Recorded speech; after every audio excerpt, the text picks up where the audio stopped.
Oaxaca de Juárez. Y esta tarde tenemos una interesante conferencia denominado Derechos Sexuales y Reproductivos. Por ello, contamos con la presencia de la licenciada María Fernanda Telles Girón García, quien la tarde de hoy estará con nosotras compartiendo sus conocimientos. Y para dar inicio formal a esta conferencia, también está con nosotros la regidora, la licenciada Mirna López Torres, regidora de Derechos Humanos y de Igualdad de Género del municipio de Oaxaca de Juárez, quien nos dará unas palabras de bienvenida. Buenas tardes, regidora. Buenas tardes, licenciada Noemí, licenciada María Fernanda, bienvenida. Pues bueno, esta tarde, como ya lo citaba Noemí, damos inicio a una tercera semana ya, o también nuestro tercer día de la tercera semana, donde pues hemos atendido el tema de derechos humanos con nuestra Semana Municipal de los Derechos Humanos. Así es que con el gusto de poder nuevamente vernos a través de esta plataforma,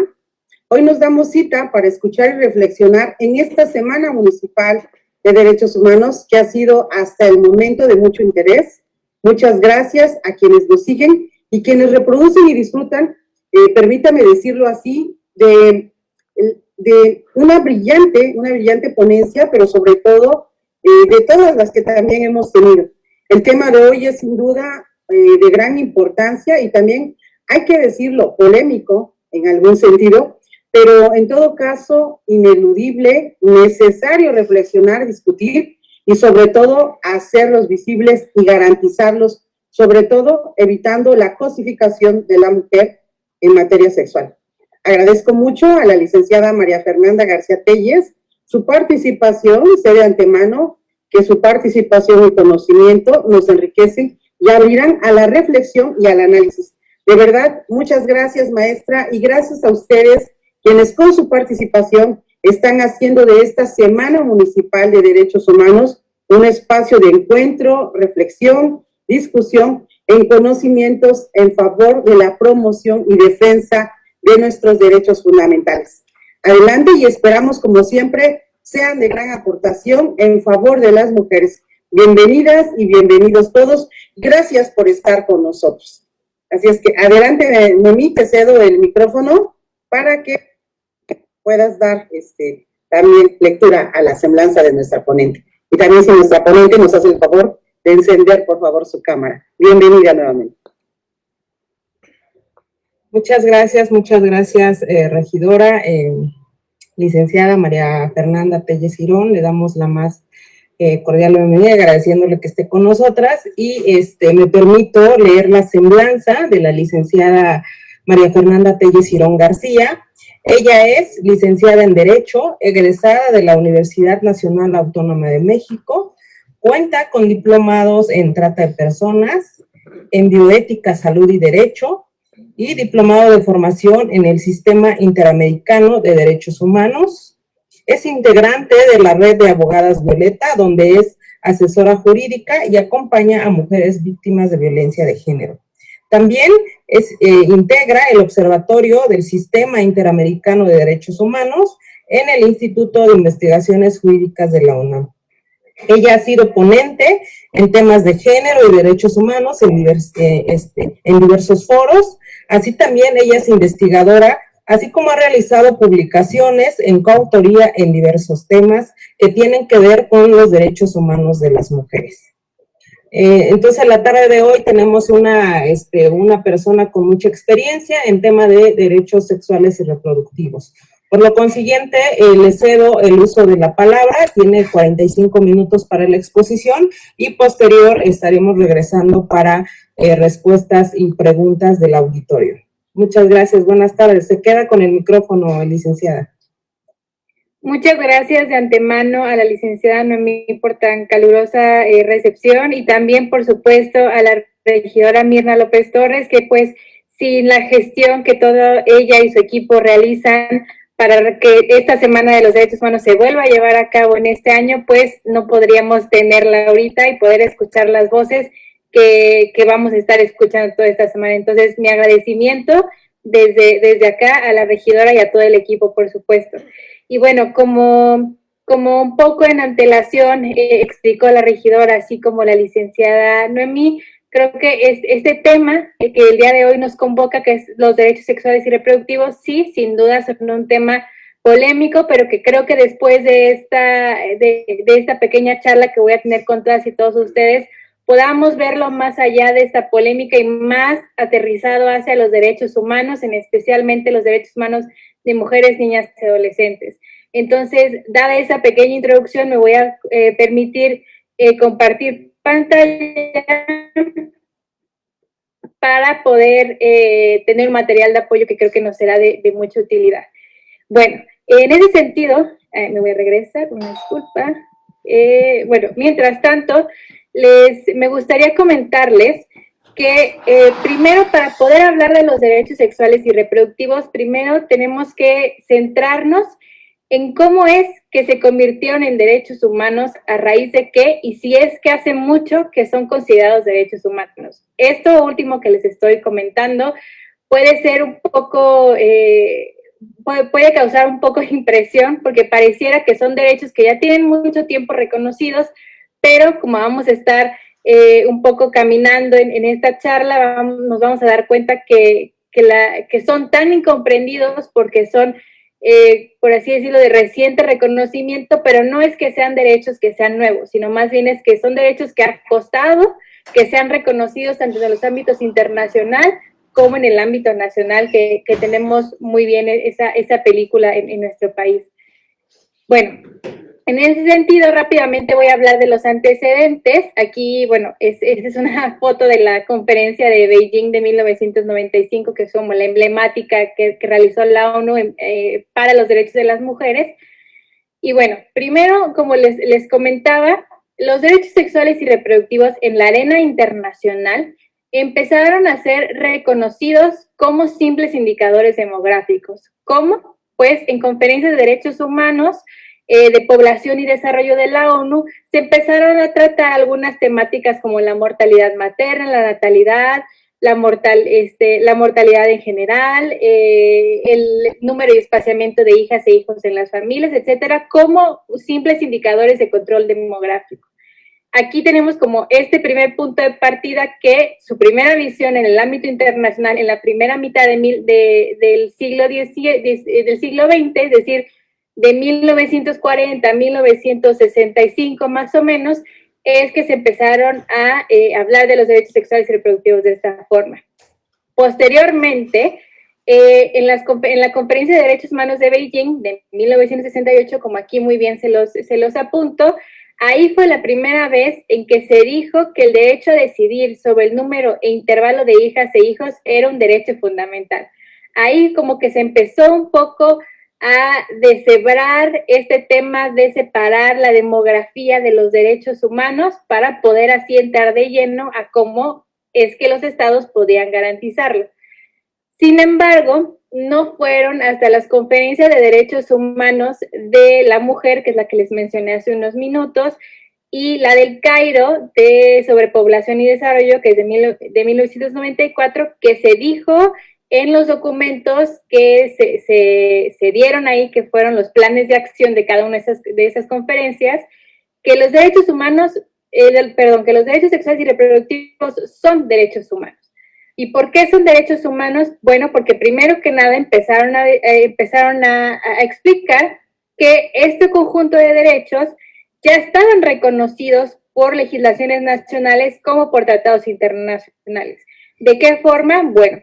pues la forma en que muchos derechos que componen a los derechos sexuales y reproductivos ya habían sido aceptados, incluso los estados ya habían reconocido obligarse a esos tratados internacionales, incluso los incluyen en sus legislaciones nacionales, como por ejemplo, nos podemos decirlo, el primer derecho que se nos viene a la mente al hablar de derechos sexuales y reproductivos es el derecho a la salud, que de ahí se deriva, por supuesto, la salud sexual y reproductiva. Posteriormente también pues el derecho a la vida, el derecho a la integridad, el derecho a la educación y el derecho a la información, y así podemos ir siguiendo una lista larga que no es limitativa, en donde pues nos podemos dar cuenta que instrumentos internacionales previos ya los habían reconocido. Además, es importante que en estas conferencias se explicó que los derechos sexuales y reproductivos como derechos humanos tenían que tomarse en cuenta, pues el primer objetivo era fomentar la autonomía de las mujeres y con ello mejorar los servicios de salud sexual y reproductiva para que las mujeres pudieran decidir de forma libre, informada, el número de espaciamiento de las hijas y los hijos que deseaban tener. Por eso es que aquí apunto que en la conferencia de Beijing se dijo explícitamente esta frase, que los derechos humanos de la mujer incluyen su derecho a tener control sobre cuestiones relativas a su sexualidad, incluida la salud, y a decidir libremente sin coerciones, discriminación y violencia. Como podemos darnos cuenta, aquí pues básicamente está la base del derecho internacional de cómo es que se reconocieron los derechos sexuales y reproductivos como derechos humanos. Pero antes de seguir avanzando esta conceptualización jurídica y también que tuvo repercusiones sociales y que sigue teniendo repercusiones sociales en nuestras latitudes, no quiero dejar de destacar que si no fuera por movimientos de mujeres y por movimientos de personas de la diversidad sexual, los derechos sexuales y reproductivos jamás hubieran sido reconocidos como derechos humanos. ¿Por qué? Porque históricamente han sido las poblaciones en una desigualdad o en desventaja estructural quienes han empujado, por así decirlo, las luchas para que los estados puedan reconocer los derechos humanos tanto a nivel internacional como a nivel nacional. Y nada más un ejemplo rápido de esto es la lucha de las mujeres a que se reconozca nuestro derecho a la vida libre de violencia, ¿no? O, por ejemplo, la lucha de las mujeres para que en los códigos penales o para que en las legislaciones y en el ámbito internacional se condene el feminicidio, que también eso no hubiera sucedido si no hubiera sido por mujeres que luchaban y que siguen luchando para que estos crímenes no queden impunes, que es un poco un ejemplo. Ahora bien, pues ya dijimos cómo es que los derechos sexuales y reproductivos se asentaron un poco como derechos humanos, porque además, dicho sea de paso, no son como los derechos económicos, sociales, culturales y ambientales o como los derechos civiles y políticos, que sí hay un catálogo explícito, por ejemplo, en el Pacto Internacional de Derechos Civiles y Políticos, o en el Pacto Internacional de Derechos Económicos, Sociales y Culturales, que ahí literal del artículo 1 al artículo 20 y tantos tenemos cuáles son los derechos humanos que componen ese grupo de derechos. La ventaja y la flexibilidad de los derechos sexuales y reproductivos es, como advirtieron en las conferencias que les mencioné, que abarcan derechos que ya están reconocidos y que a raíz de esos derechos reconocidos los estados deben de tener obligaciones específicas para que ahora sí se garanticen los derechos sexuales y los derechos reproductivos. Ahora bien, muchas veces se tiende a confundir y a subsumir a los derechos sexuales y reproductivos como un conjunto. Y esto no quiero decir que sea erróneo, sino más bien que nuevas conceptualizaciones de juristas y también en el derecho internacional que el propio Comité de Derechos Económicos, Sociales y Culturales de la ONU ha explicado que se debe de ver a los derechos sexuales también en lo individual y a los derechos reproductivos también en lo individual. ¿Por qué? Porque comportan una serie de obligaciones distintas, pero a que a la vez convergen. Y creo que eso nos va a quedar muy claro una vez que entendamos qué es un derecho sexual y qué son los derechos reproductivos. En ese sentido, los derechos sexuales son los derechos humanos que garantizan a las personas tener el control sobre su sexualidad. Pareciera muy fácil, ¿no? Pero la sexualidad también incluye componentes como la identidad de género, la orientación sexual, elegir libremente la pareja y las actividades sexuales libres de coacción. Es decir, actividades sexuales consentidas y que no impliquen violencia. Por otro lado, los derechos reproductivos podemos identificarlos como aquellos derechos humanos que garantizan la autonomía reproductiva de las personas, así como la protección de la salud reproductiva, que además incluye la planificación familiar. Aquí, como podemos visibilizar, estamos hablando en conjunto de personas, pero porque los derechos sexuales y reproductivos no solo son para un grupo de personas nada más, como por ejemplo las mujeres, sino pues como son derechos humanos, responden al principio de universalidad y son para todas las personas. Sin embargo, aquí sí quiero hacer una acotación que a lo largo de esta presentación nos enfocaremos, y como bien explicó la regidora, a los derechos de las mujeres, niñas y adolescentes. ¿Por qué? Porque son quienes históricamente, como por esta relación sexogenérica o un poco una relación de género, de las desigualdades de género que existen en las sociedades, son a quienes más de forma estructural nos violentan los derechos sexuales y reproductivos. Por eso es que en el ámbito internacional también se pone el acento en la violencia de género que existe en el ejercicio de los derechos sexuales y reproductivos y que vamos a abordar más tarde. Habiendo hecho esta pequeña nota al pie, podemos entonces concluir que los derechos sexuales y reproductivos son los derechos humanos que protegen y garantizan la libertad de todas las personas para decidir sobre su sexualidad y reproducción. Bueno, entonces, como les expliqué también, no hay un catálogo limitativo de derechos sexuales y reproductivos, lo cual en mi opinión es adecuado, pues, como ya les expliqué, permite que se apliquen correctamente los principios de derechos humanos de universalidad, interdependencia, indivisibilidad y progresividad, que además están reconocidos tanto por nuestra Constitución Federal como también por la Constitución del Estado de Oaxaca, que son principios de derechos humanos y las obligaciones que el Estado debe de tener respecto a estos derechos. Algunos de los derechos que están implicados en la garantía y en el contenido de los derechos sexuales y reproductivos y que además permiten dotarles de contenido son el derecho a la salud, el derecho a la vida, el derecho a la integridad, a la igualdad y la no discriminación, a la vida privada, los derechos de niñas, niños y adolescentes, el acceso a la información, a la educación, a la familia, a una vida libre de violencia, etcétera. O sea, podemos nosotras y nosotros podemos hablar de un catálogo casi interminable porque pues comportan esta indivisibilidad e interdependencia que hay en los derechos humanos para que así se puedan garantizar los derechos sexuales y reproductivos de forma plena. En ese sentido,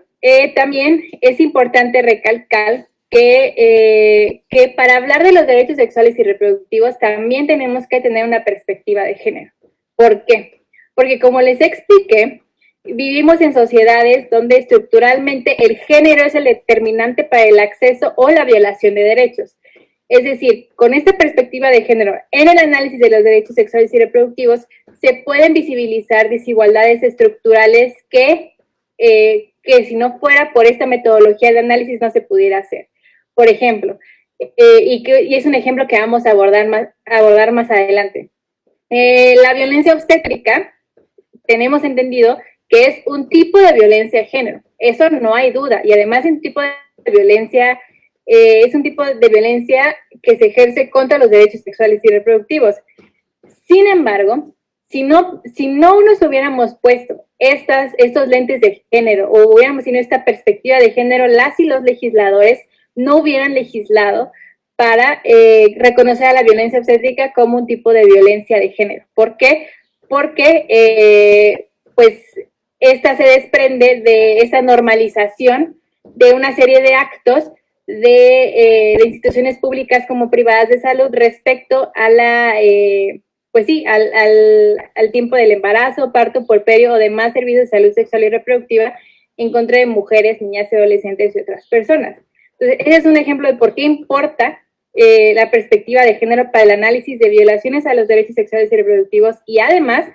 para la comprensión hegemónica y más particular de los derechos sexuales y reproductivos. Porque además quiero también resaltar que no es lo mismo como una mujer de la Ciudad de México ejerce sus derechos sexuales y reproductivos tal vez sin tantas restricciones que una mujer en Oaxaca, Chiapas, Guerrero, que además es parte de un pueblo, una comunidad indígena y que los servicios de salud sexual y reproductiva no son tan accesibles. Por eso importa la perspectiva de género. Bueno, y ahora para hablar un poco del marco jurídico, también importa hablar del nacional e internacional, porque, pues, como sabemos, México, a raíz de la reforma de junio del 2011, que este año se cumplieron 10 años, se obligó constitucional y convencionalmente a reconocer todos los derechos humanos que tanto la Constitución como los tratados internacionales, de los que México sea parte, que formen, este bloque de derechos van a formar este catálogo que en el derecho constitucional se le llama bloque de constitucionalidad o parámetro de regularidad constitucional, que es que los derechos tanto de tratados internacionales como de la Constitución van a estar en la misma jerarquía, por así decirlo, y que se tienen que garantizar de forma igual. En ese sentido, en el ámbito nacional tenemos, por supuesto, el artículo 1 de la Constitución, porque pues permite, por así decirlo, jalar los derechos humanos que están en los tratados internacionales para aplicarlos en el ámbito interno y para que sean efectivamente garantizados. También además tenemos que ahí está como la cláusula de no discriminación de la Constitución, en donde se dice que no se puede discriminar por género, pues, sexo, edad, condición social, orientación sexual, entre otras. También tenemos el artículo 2, que habla de los derechos de los pueblos indígenas y las obligaciones que además tiene el Estado respecto a la garantía de la salud. El artículo 4 aquí es muy importante y por eso es que lo puse en un color para resaltarlo, porque se puede decir que es el pilar constitucional de los derechos sexuales y reproductivos, porque además de reconocer el derecho a la salud y además el derecho a la igualdad, reconoce la libre planificación familiar, que es como un poco ya adelante, es parte integral de los derechos sexuales y reproductivos. Entonces, ahí sería como el pilar constitucional. También tenemos el artículo 6 con el derecho a la información, por otro lado, el derecho a la vida privada en el artículo 16. Y bueno, también, siendo ámbito del marco jurídico nacional, están los códigos civiles y los códigos penales, tanto federales y locales. ¿Por qué? Porque en los códigos penales se regulan, por ejemplo, violaciones a los derechos sexuales y reproductivos como las esterilizaciones forzadas. En algunos está la violencia obstétrica, si no se puede referir a las leyes estatales de las mujeres una vida libre de violencia, o los códigos civiles por todo lo que se refiere a por ejemplo, al matrimonio igualitario o a las consecuencias del ejercicio de la orientación sexual y el reconocimiento, por supuesto, de la identidad de género, que es parte de los derechos sexuales y reproductivos que deben de ser garantizados. También tenemos leyes federales y generales, que está la Ley General de Salud, la Ley General de Víctimas, para el caso de que se necesite reconocer a una mujer, una niña o adolescente como víctima en caso de una violencia en razón de género a los derechos sexuales y reproductivos, la Ley Federal del Trabajo, que regula los temas, que puede regular los temas de acoso y hostigamiento sexual, que esos también son parte de los derechos sexuales y reproductivos por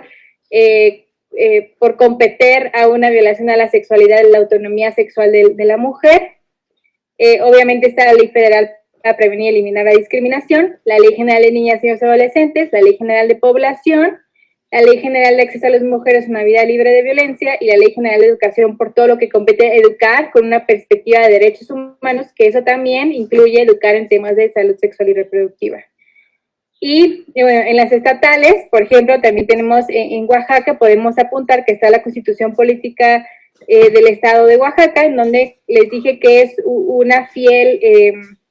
armonía con la Constitución Federal. También tenemos el Código Penal Estatal, el Código Civil Estatal, la Ley Estatal de Víctimas, la Ley Estatal de Salud y la Ley Estatal de Acceso a las Mujeres a una Vida Libre de Violencia de Género. Y por último, y no por eso menos importante, están las normas oficiales mexicanas, y es importante decir que las normas oficiales mexicanas son regulaciones técnicas de observancia obligatoria expedidas por las dependencias competentes, como puede ser, por ejemplo, la Secretaría de Salud, que tienen que ver con la forma en la que deben de operar ciertos servicios, que en este caso nos vamos a centrar en los servicios de salud. Y bueno, un ejemplo de estas normas oficiales mexicanas que competen la garantía y el acceso a servicios de salud sexual y reproductiva, por ejemplo, es la norma oficial mexicana número 5 sobre los servicios de planificación familiar. También está la norma oficial mexicana número 7 sobre la atención de la mujer durante el embarazo, parto, puerperio y el recién nacido. También está la norma oficial mexicana número 10 respecto a la prevención y control de la infección por virus de inmunodeficiencia humana. Y tenemos también, esta es una muy importante, que es la norma oficial mexicana número 46, que habla de violencia familiar, sexual y contra las mujeres, los criterios para la prevención y atención. Y aquí es importante porque aquí se regula la forma en la que se debe de acceder a un aborto en caso de violación. y la forma, y creo que aquí lo único que quiero destacar en esta parte es que aquí, independientemente de si se interpuso o no una denuncia y todas las demás cuestiones legales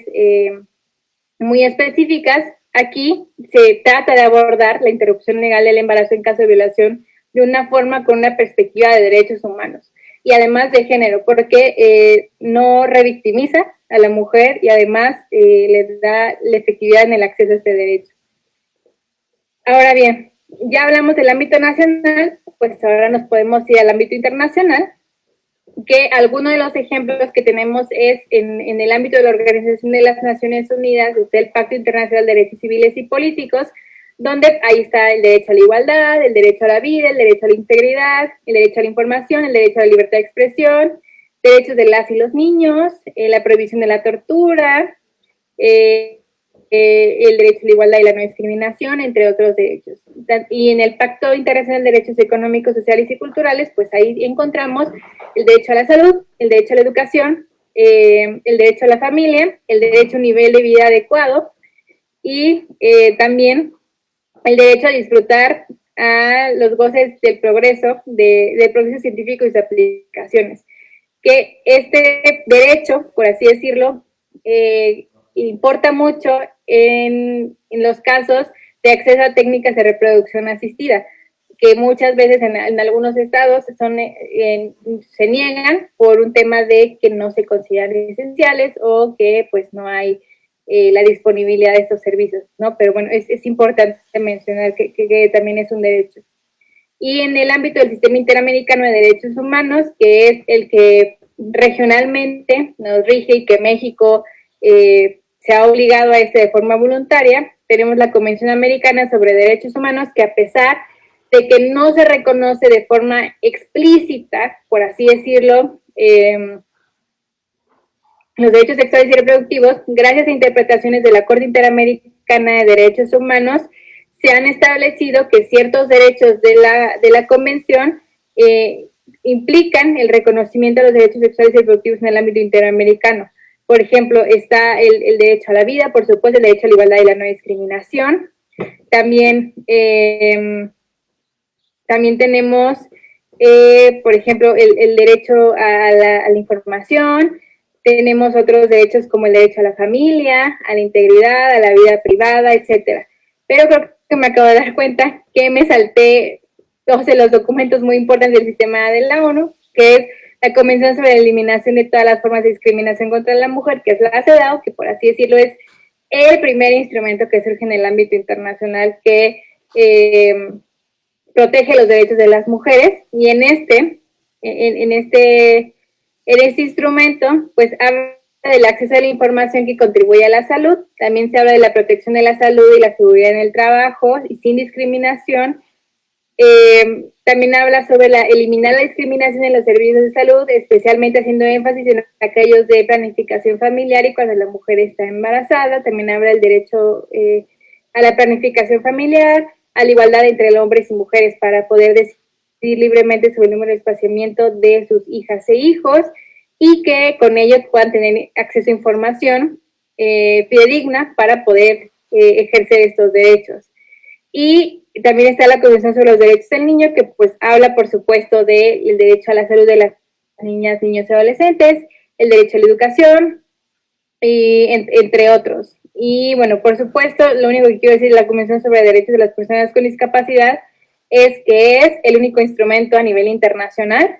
que de forma explícita sí se habla de los derechos sexuales y reproductivos. ¿De qué forma? Pues en la forma en la que, déjenme buscar el artículo específico para poderles decir, ok, aquí está.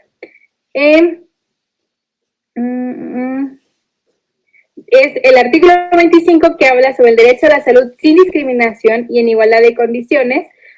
en el que se debe tomar en cuenta cuestiones de género que incluyen la atención y acceso de calidad y asequibles de servicios de salud como la salud sexual y reproductiva. Es decir, este instrumento es como tan innovador y además que importa mucho que a las personas con discapacidad se les reconozca que tienen derechos sexuales y reproductivos y que además los estados reconozcan que deben garantizar estos derechos, y que de esta forma se logró plasmar en este documento internacional. Bueno, y para continuar un poco con el sistema interamericano, tenemos también la Convención de Belém do Pará, que es nuestro instrumento regional que reina en este tema del derecho a las mujeres, el derecho a una vida libre de violencia de género, en donde, además de reconocer como un tipo de violencia de género las que se pueden dar en las instituciones de salud, se reconoce que las mujeres también son discriminadas en el ámbito del acceso a la salud. También habla sobre el derecho a la vida, la integridad, la libertad, el derecho a la familia, el libre ejercicio de los derechos, por supuesto el derecho a una vida libre de violencia y demás obligaciones que los estados tienen al respecto. Y por último está el Protocolo de San Salvador, que es como este instrumento regional que protege los derechos económicos, sociales, culturales y ambientales, como son la salud, la educación, el trabajo, el medio ambiente, etcétera. Bueno, ahora sí, me interesaría un poco regresarme, o más bien adentrarme a lo que adelanté un poco en la primera parte de esta pequeña exposición. Es que, bueno, como nos hemos dado cuenta, hay un amplio marco jurídico, tanto nacional como internacional, derivado de ya sea interpretaciones jurisprudenciales tanto de la Suprema Corte Mexicana como de la Corte Interamericana de Derechos Humanos, etcétera, donde se habla de cuáles deben de ser las obligaciones de los estados y en este sentido del Estado mexicano para poder garantizar de forma plena y efectiva los derechos sexuales y reproductivos. Pero muchas veces, si no es que la gran mayoría de las veces, esos instrumentos internacionales y todas estas legislaciones y marco normativo no pueden ser materializados porque aún hay muchas barreras. Muchas barreras que están muy arraigadas, tanto histórica, social y culturalmente, porque competen como este estereotipo de que los derechos sexuales y reproductivos únicamente son el tema de que la mujer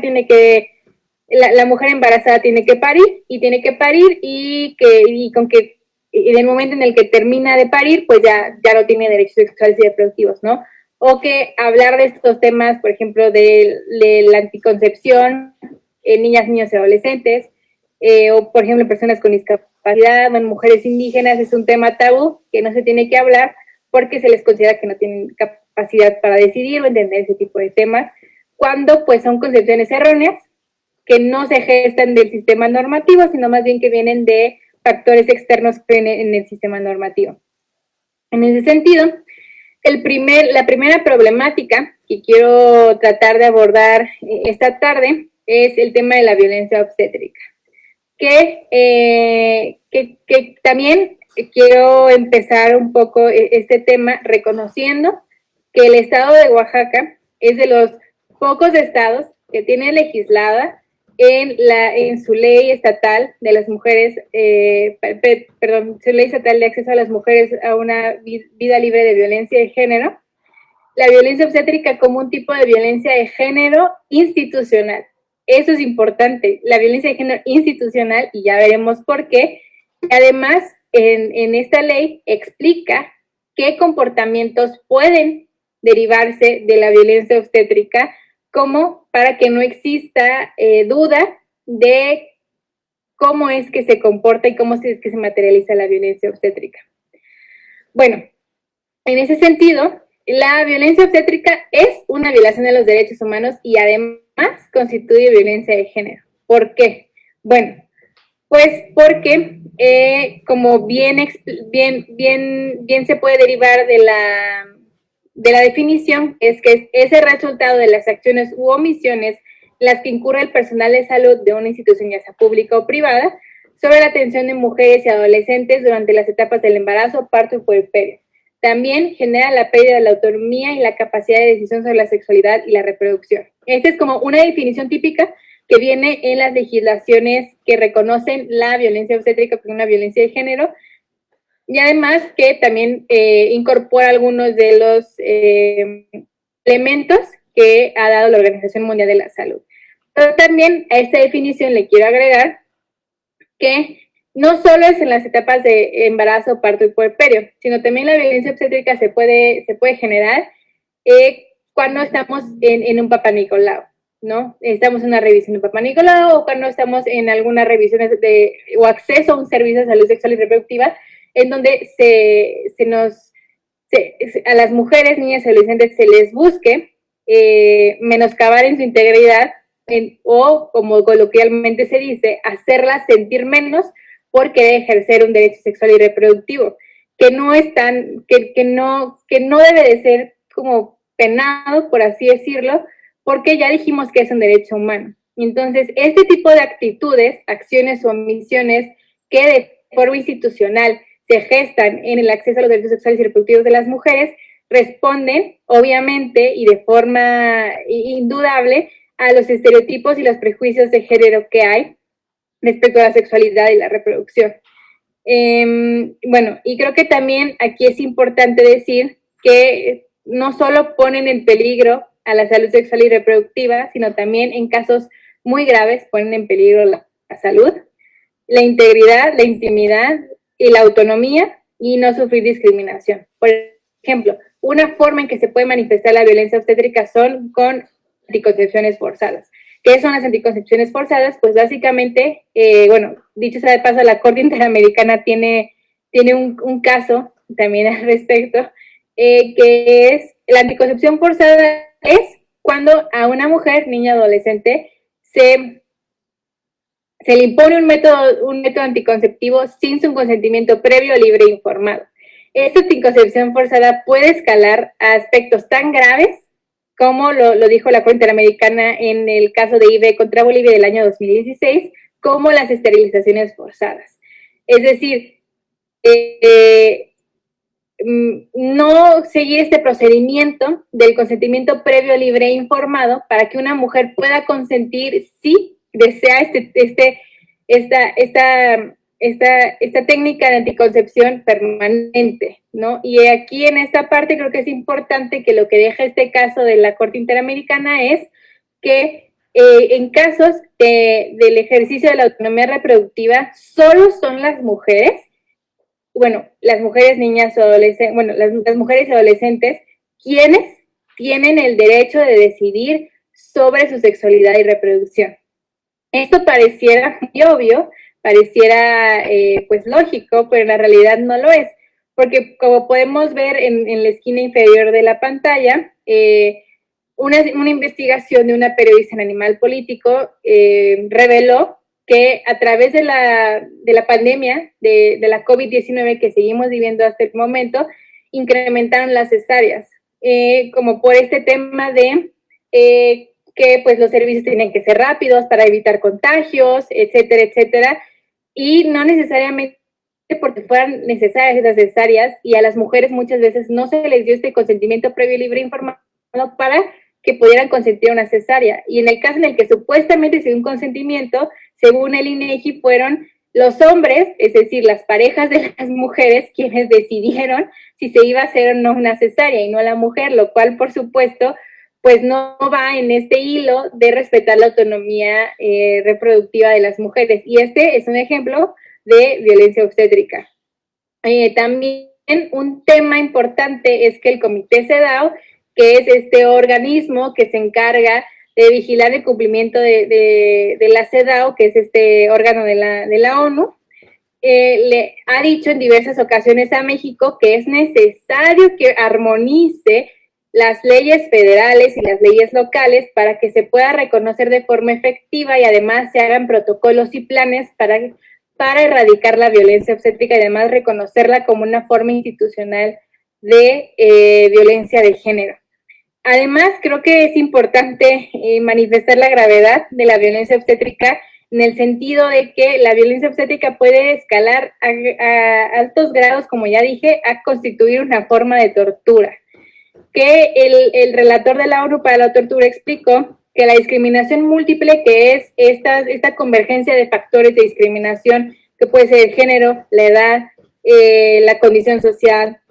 la etnia, el nivel educativo también, la orientación sexual, son factores para que la violencia obstétrica pueda constituirse una forma de tortura, pues agravan, además, la vivencia de la discriminación y la desigualdad estructural respecto al género. Entonces, creo que es muy importante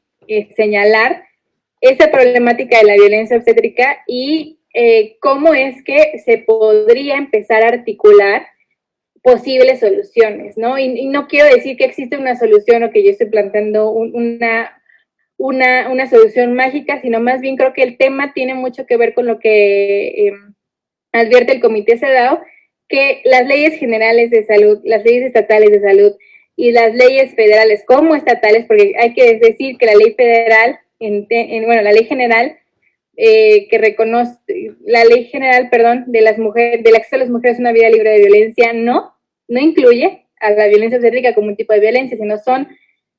las legislaciones estatales quienes las reconocen. Ya como aquí les pongo, solo 5 de las 32 entidades federativas no incluyen a la violencia obstétrica como un tipo de violencia de género.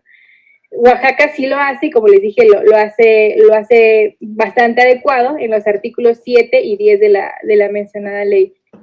Entonces, creo que aquí es importante señalar este tema, pues además compete el tema de la autonomía reproductiva de mujeres, niñas y adolescentes y el respeto pleno a los derechos sexuales y reproductivos en todo su conjunto, ¿no? Porque tiene que ver con el ejercicio de la sexualidad y además de la reproducción. Por lo que siento, así como otras investigadoras e investigadores lo han denotado, que el puente que se puede hacer para erradicar la violencia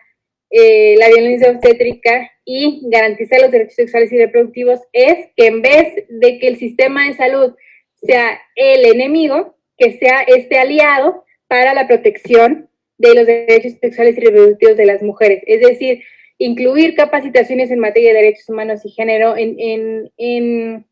las y los prestadores de servicios de salud, un acceso a la información de las mujeres, niñas y adolescentes de forma intercultural,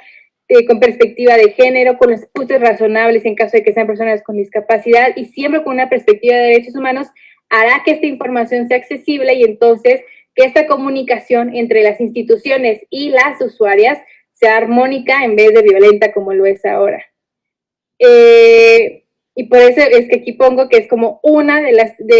los pilares que se deben de seguir para erradicar la violencia obstétrica y además para garantizar los derechos sexuales y reproductivos. Ahora bien, un poco para cerrar, quiero hablar de una problemática, por supuesto, que compete a los derechos sexuales y reproductivos, que es el aborto. Y quiero hacer una introducción breve en el tema de que a la hora que estemos hablando en estos pocos minutos que nos quedan del aborto, me gustaría que dejáramos un poco de lado pues estos debates que hemos estado viviendo desde hace años respecto a legalizar o no el aborto, qué implica el aborto, el inicio de la vida o no, etcétera. Mi posición ahorita es una posición netamente jurídica, netamente también desde una perspectiva de género y también desde una perspectiva social de los derechos humanos. ¿Y por qué digo esto? Porque la Corte Interamericana de Derechos Humanos y la propia Suprema Corte Mexicana ya dijeron que al derecho no le compete decir cuándo inicia o cuándo no inicia la vida. Lo que le compete al derecho es garantizar a las mujeres sus derechos sexuales y reproductivos de forma efectiva y sin poner en riesgo otros derechos tan importantes como la vida o la integridad. Entonces, además, esto es tan importante porque el aborto en México es la 4ª causa de muerte materna, por lo que es un tema prioritario de derechos humanos y salud pública, más allá de un tema de debate respecto a las concepciones que cualquier persona podría tener respecto a este derecho, ¿no? Entonces, creo que con esto es lo que quiero que tengamos esta visión en estos pequeños minutos que nos quedan. Y, bueno, creo que también es importante explicar que el acceso al aborto como un derecho humano, pues, indudablemente se desprende de los derechos sexuales y reproductivos. ¿Por qué? Porque compete la autonomía reproductiva de la mujer en cuanto a decidir cuándo ser o no ser madre. También compete el derecho a la salud sexual y reproductiva de las mujeres porque implica poder acceder a los procedimientos conforme a los parámetros del derecho a la salud sexual y reproductiva que en el ámbito internacional se habla, ¿no? Es la disponibilidad, la accesibilidad, la calidad y la adaptabilidad, que son como componentes básicos que se deben de garantizar y que además en diversas legislaciones en México y protocolos se puede visibilizar esto. Además, creo que algo importante es manifestar que el aborto también es un tema de violencia de género. ¿Por qué? Porque tanto el Comité CEDAW, que es este órgano internacional que se encarga de vigilar pues el cumplimiento y la interpretación de la Convención de las Naciones Unidas, también, y junto también la Suprema Corte en las decisiones que ha tenido respecto a la interrupción legal del embarazo, han explicado que negar un aborto en condiciones ya sea de que esté legalizado o no esté legalizado, responde a un tema de violencia de género porque se niega en razón de la capacidad reproductiva de las mujeres. Y creo que esto es una forma de visibilizar cómo es que concepciones o preconcepciones de la mujer se materializan en el acceso a ciertos derechos. Y por eso es que se dice que el aborto es tanto un medio como un derecho, pues implica poder tomar decisiones libres sin interferencia de terceras personas que suplenten la titularidad de derechos. Porque en muchas legislaciones es el Ministerio Público o una jueza, un juez o alguna alta autoridad de salud quien debe decidir si se practica, si una mujer tiene derecho a un aborto o no. Y además tiene que ser garantizado sin discriminación, sin criminalización de las decisiones, violencia o coacción sobre la sexualidad y la reproducción. Hay que manifestar también que en las 32 entidades federativas el aborto se regula por medio del derecho penal, que ese es como un pequeño, bueno, no es un pequeño, es un gran error que se ha cometido no solo en México, sino en diversas legislaciones latinoamericanas, como un poco se vislumbró con el debate argentino, que el aborto pues no es un tema como de criminalidad, sino más bien es un tema de derechos humanos, porque como aquí bien explico, la piedra angular es la salud. Entonces, creo que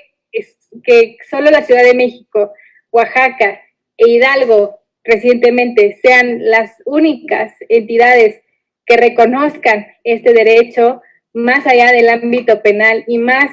encaminadas hacia el ámbito de la salud, es un tanto preocupante porque el Comité CEDAW también ha explicado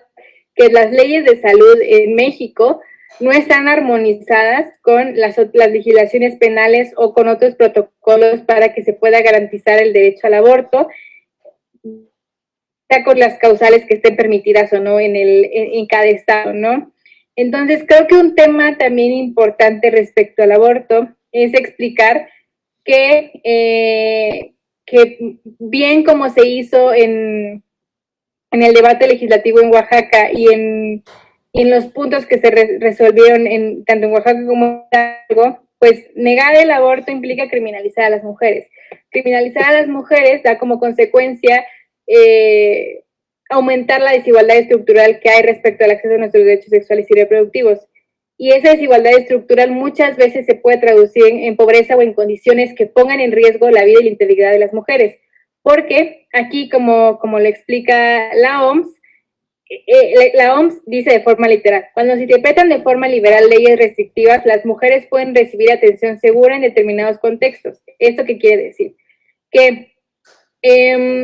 pueden haber leyes, como por ejemplo el tema de las causales en el Código Penal, que pues pueden ser interpretadas como una forma más armónica y con perspectiva de derechos humanos para poder garantizar a las mujeres este derecho. Y entonces pues puede haber una atención segura. Sin embargo, como dice la OMS, cuando hay leyes liberales se aplican de forma deficiente, las mujeres a veces no abortan con retraso y en condiciones peligrosas. Las mujeres abortan con retraso y en condiciones peligrosas. ¿Esto qué nos da como conclusión? Que porque el aborto esté o no penado o esté o no permitido no significa que las condiciones van a ser las mejores para practicarlos. Por ejemplo, en ámbitos rurales, muchas prácticas de las que se realizan en cuanto a la salud sexual y reproductiva, en especial a raíz de la pandemia, han sido practicadas, por ejemplo, por parteras o por métodos tradicionales de medicina. Y bueno, esto no significa que esos métodos puedan ser peligrosos, ¿no? Muchas veces un aborto clandestino no significa que un aborto sea peligroso, sino más bien lo que hace peligroso es el real acceso a este derecho, porque mientras más barreras hay, las condiciones reales del acceso a las mujeres a este derecho son menores. Entonces, creo que la forma más amigable en la que se pudiera hablar del aborto en México es bajo el puente del derecho a la salud y por supuesto también con ello los principios bioéticos, porque al final de cuentas, si lo que queremos erradicar es garantizar maternidades deseadas, creo que lo importante es invertir en educación sexual, invertir en salud sexual y reproductiva, y además, si hay mujeres que legítimamente quieren acceder a un aborto sin necesidad de tener que activar cualquiera de las causales, pues es válido. ¿Por qué? Porque es parte de la autonomía reproductiva de las mujeres que compete en la amplitud de los derechos sexuales y reproductivos. Y bueno, creo que aquí, como para cerrar un poco en estas problemáticas que nos podemos pasar 2 tardes seguidas hablando de ellas, porque son bastante, pues crudas, también son bastante, pues, difíciles de poder abordar en tan poco tiempo. Creo que uno de los grandes pendientes en la región latinoamericana y también en México es el tema de la justicia reproductiva. Y la justicia reproductiva es básicamente, como nos dice Price, que es transformar los desequilibrios de poder originados en condiciones de vulnerabilidad, edad, raza, orientación sexual, etcétera, para generar un cambio sistémico que permita contar con todos los recursos políticos, sociales y económicos para autodeterminar el cuerpo, la sexualidad y la reproducción. Creo que lo que nos dice Price aquí es contundente, porque una justicia reproductiva, más allá del ámbito legal, que por ejemplo sí, por supuesto, es sancionar y reparar efectivamente estas violaciones a los derechos sexuales y reproductivos, creo que también el tema de la justicia reproductiva se manifiesta en el efectivo acceso a los servicios de salud sexual y reproductiva y de poder ejercer los derechos sexuales y reproductivos sin que exista esta injerencia de factores políticos, sociales y culturales que impiden este efectivo acceso a los derechos sexuales y reproductivos como se ha visto últimamente. Entonces creo en general que para que se pueda ver de forma real y de forma efectiva y se materialice el derecho a las mujeres a vivir libres de violencia, tiene que existir esta justicia reproductiva que tome en cuenta de forma interseccional las condiciones, que tome en cuenta la forma en la que ocurrieron, los factores que entraron en juego para que existieran estas violaciones y cómo es que además tiene que actuar el Estado y las distintas entidades para pues hacer frente a estas violaciones y mejorar el derecho a la vida de forma integral de las mujeres y con ello poder desmantelar poco a poco los estereotipos de género y las grandes barreras que nos han puesto en el ejercicio de nuestros derechos, específicamente los derechos sexuales y reproductivos por competir un tema de sexualidad y reproducción que han sido bastante estigmatizados en nuestras sociedades. Entonces creo que por ahora me quedaría en esta parte y a la espera de sus comentarios.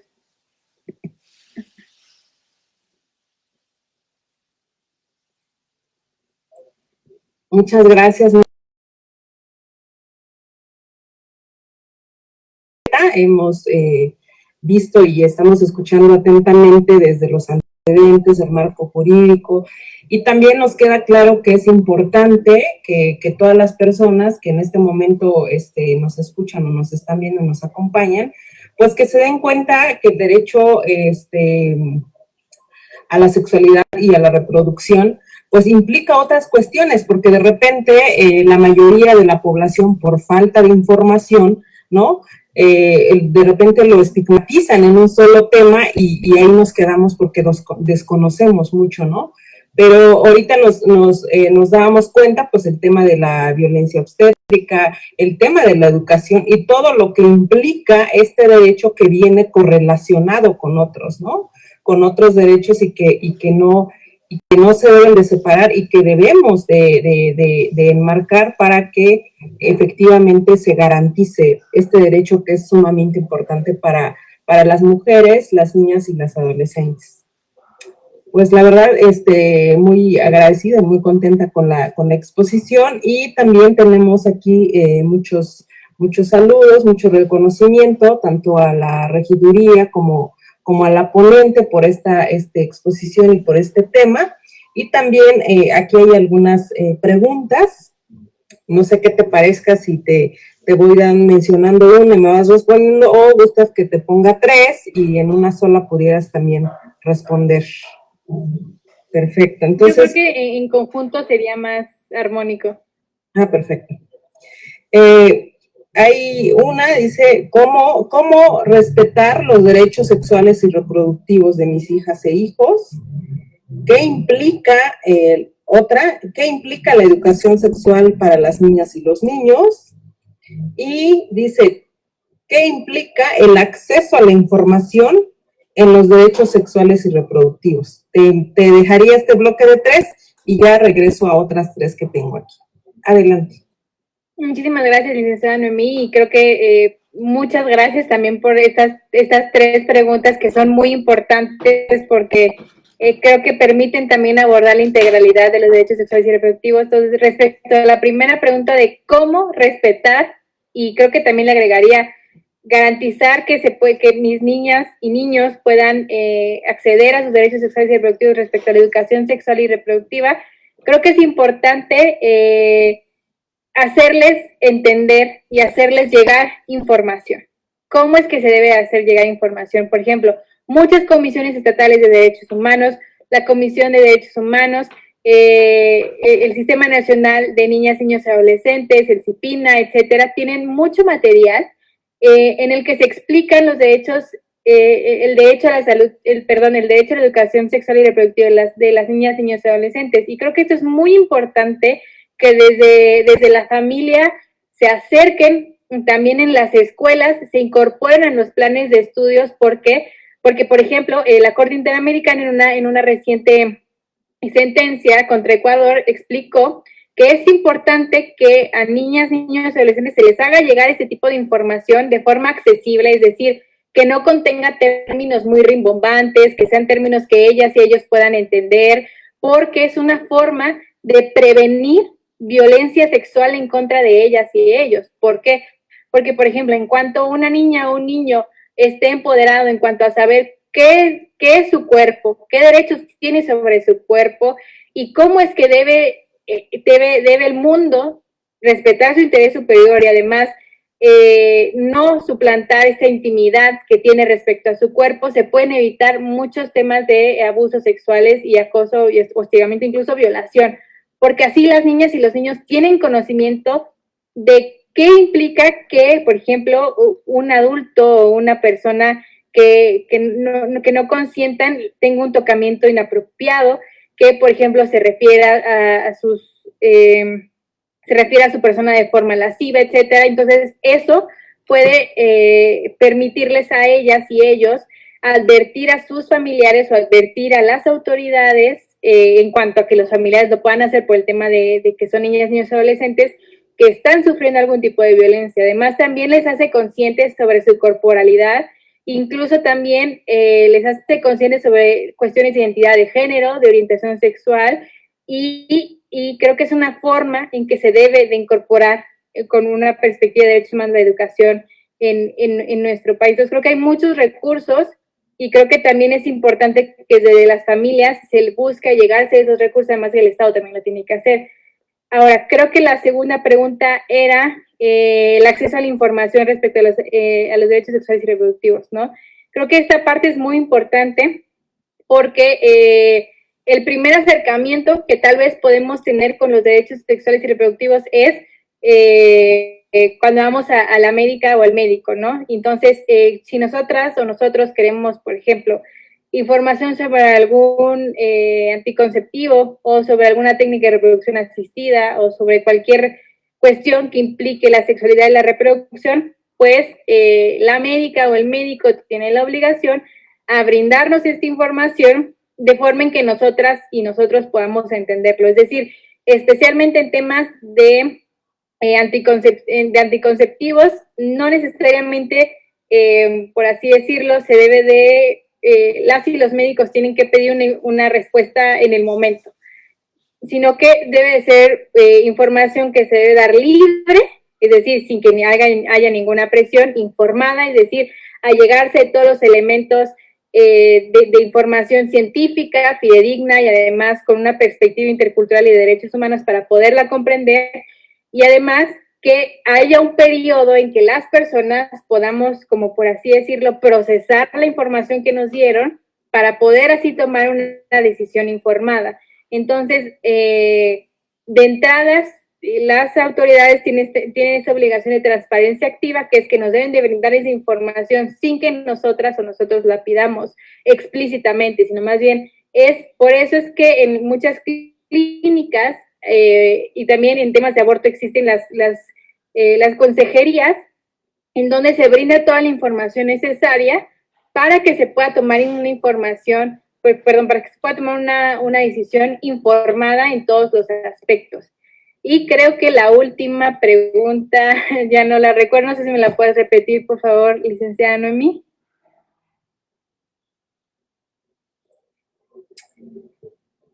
¿Cómo respetar los derechos sexuales y reproductivos de mis hijas e hijos? Creo que esa es la primera que respondí, que es la de la educación y así. ¿Qué implica la educación sexual para niñas y niños? Ok, bueno, pues creo que también estaba un poco de la mano con la primera, que un poco como que ya la agotamos, porque, por ejemplo, como les dije, tiene que ser un lenguaje accesible, como por ejemplo que puedan entender sin necesidad de como tantos términos, qué implica la sexualidad, ser conscientes de sus corporalidades, ser conscientes de actitudes que no deben de permitir y todas estas cuestiones que se complementan con lo que manifesté en la primera respuesta, y que esto creo que es muy importante, que también lo ha dicho el Comité de los Derechos de los Niños, que siempre tiene que ponderarse el interés superior de la niñez. Es decir, las y los padres siempre tienen que ver por que este interés superior se vea, pues que sea primigenio a cualquier otra decisión que se pudiera tomar. También el Estado lo tiene que hacer, y esto implica que se tiene que velar por la mejor garantía de los derechos de las niñas, niños y adolescentes por su especial situación de vulnerabilidad. Entonces creo que nada más agregaría como esa parte. Muchas gracias. Pues hay muchas preguntas, pero también entendemos el tema del tiempo, pero hay una muy importante que, como vemos aquí, la conferencia es en el municipio de Oaxaca de Juárez. Hay una pregunta que dice: a nivel municipal, ¿cómo se debe de garantizar los derechos sexuales y reproductivos? Pues creo que este espacio, en esta hora que hemos llevado compartiendo todas y todos, es un gran ejemplo.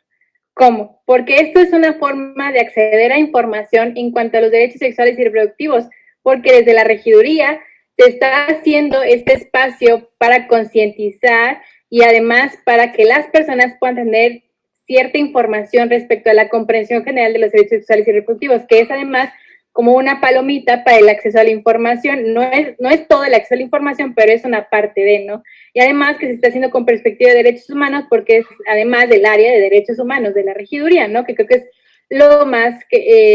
importante. Además, lo que se puede hacer, siento, a nivel municipal también y a nivel estatal, como a nivel federal, es pues que haya una armonía. Por decir una armonía es que hay una comunicación, por así decirlo, entre las políticas a nivel federal, que se bajen a nivel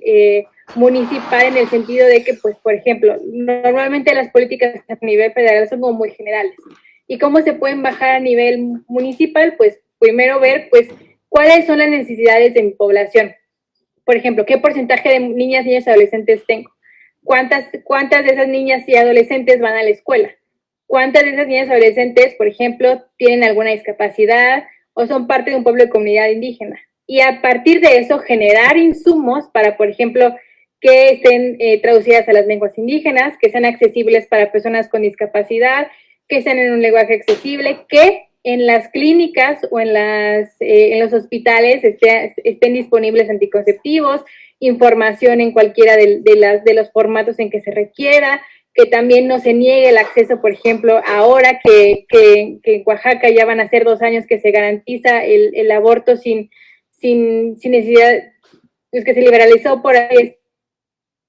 decirlo, el tema de el aborto sin necesidad de activar el Código Penal antes de las 12 semanas, pues que en los centros de salud sí se garantice que se brinde este derecho y que se armonice con la ley estatal de salud, que existan protocolos, es decir, que todo el entramado busque armonizarse con la población y con las necesidades, con perspectiva de género y de derechos humanos que puedan tener en cuanto al acceso a los derechos sexuales y reproductivos, que creo que también es muy importante como estos ejercicios que se están realizando. Pues muchísimas gracias, licenciada María Fernanda, por la exposición y por la ponencia. Yo le voy a ceder la palabra a la regidora Mirna ya para la entrega del reconocimiento virtual a la ponente. Gracias, Lynn, pero pues, maestra, la verdad, se nos fue el tiempo rapidísimo. Agradezco mucho pues, a la licenciada María Fernanda García Telles precisamente de esta participación que de antemano pues nos ha servido a todas y quienes hoy estuvieron atentos a este programa y pues bueno, tener el día de hoy esta oportunidad de poderle agradecer y hacerle llegar pues en forma física posteriormente el reconocimiento que este municipio de Oaxaca de Juárez, el Ayuntamiento de Oaxaca de Juárez otorga el presente reconocimiento a usted, María Fernanda Telles Girón García, por su destacada participación como ponente en la Semana Municipal de los Derechos Humanos con la Conferencia Derechos Sexuales y Reproductivos, Oaxaca de Juárez, Oaxaca, a 7 de julio del 2021. Y pues bueno, su servidora Mirna López Torres, regidora de Derechos Humanos y de Igualdad de Género, agradece infinitamente no solo su participación, sino la colaboración que el día de hoy pues usted ha dado a este municipio precisamente para poder seguir compartiendo no solo su experiencia, su conocimiento y esta parte profesional, la cual ha permitido que más ciudadanos y ciudadanas de este municipio de Oaxaca de Juárez, pues bueno, tomen otro poco más de conocimiento en cuanto a las formas de entender, comprender y pues irnos adentrando más al conocimiento en materia de derechos sexuales y reproductivos. Así es que, maestra, pues mi agradecimiento por que hizo Oaxaca de Juárez, que pues el día de hoy amablemente nos ayuda también a compartir y a difundir la actividad que tuvimos en Puerta. Y pues bueno, te cedo el micrófono de mí por otra invitación que tengamos en Puerta y nuevamente licenciada María Fernanda, un honor tenerla esta tarde. Muchísimas gracias, regidora, muchísimas gracias, licenciada María Fernanda, por la tarde de hoy. Y pues no me queda más que agradecer a las personas que nos acompañaron esta tarde y invitarles que el día de mañana a nuestra cuarta conferencia de esta semana, la cual está denominada por los derechos humanos de las mujeres indígenas en el contexto urbano. El día de mañana estará con nosotras la licenciada Elizabeth Sánchez González, por lo que les invitamos que mañana nos acompañen en punto de las 5 de la tarde, aquí en la página del municipio de Oaxaca de Juárez, así como en la página de la regidora Mirna López Torres. Pues que tengan muy bonita tarde, muchísimas gracias y nos vemos el día de mañana. Gracias.